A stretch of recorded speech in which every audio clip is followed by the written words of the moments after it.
প্রায় 50% তারা সফল। হয়তো কয়েকদিনের মধ্যে ফিলিস্তিনে আর কোনো মুসলমান থাকবে না। কিছু কিছু এলাকায় মুসলমান নিধন করা হয়েছে। এরই প্রতিবাদে সিরির বন্দরে ধর্মপ্রাণ মানুষ বাড়িতে বসে না থেকে বিক্ষোভ মিছিল এবং সংক্ষিপ্ত সমাবেশে অংশ নিয়েছেন। আপনারা অত্যন্ত কষ্ট করে বিভিন্ন এলাকা থেকে এসেছেন, অত্যন্ত পরিশ্রম করতেছেন, কষ্ট করতেছেন, রোদের মধ্যে মিছিলে অংশগ্রহণ করতেছেন এবং আমরা আন্তরিকভাবে আপনাদের সকলকে ধন্যবাদ জানাই এবং যাদের খায়েছেন আল্লাহ তাআলা আপনাদের সকলকে দান করেন। আমরা রাস্তায় যাতে কোনো প্রকার যানবাহন চলাচলের বিঘ্নতার সৃষ্টি না হয় এই দিকটা আমরা সর্বপ্রথম খেয়াল করব, যেহেতু আমাদের 3বার উপস্থিতি।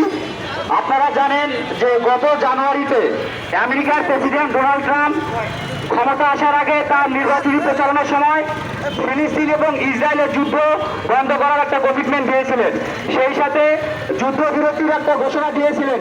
কিন্তু গত মাসে ফিলিস্তিনিদের বিরুদ্ধে যুদ্ধ শুরু করার জন্য তিনি ইসরায়েলকে একটা গ্রিন সিগন্যাল পাঠান।